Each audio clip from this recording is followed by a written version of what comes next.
हे बघा, आपला धंदा छोटा आहे की मोठा आहे हे महत्वाचं नसून त्या धंद्यावरती आपण किती प्रेम करतोय, तो धंदा आपण किती प्रामाणिकपणाने करतोय ना, हे महत्वाचं असतं. कारण त्या धंद्यावरती आपलं कुटुंब चालत असतं, त्या धंद्यावरती आपलं नाव मोठं होत असतं आणि त्याच धंद्यावरती आपली इज्जत देखील वाढत असते. म्हणून कोणत्याच धंद्याला कधी कमी नाही समजायचं बरं का.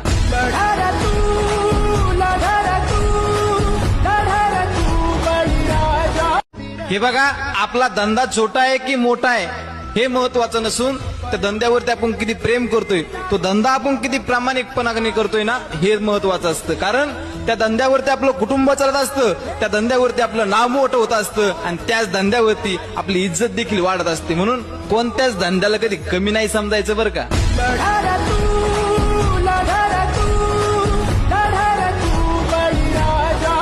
हे बघा, आपला धंदा छोटा आहे की मोठा आहे हे महत्वाचं नसून त्या धंद्यावरती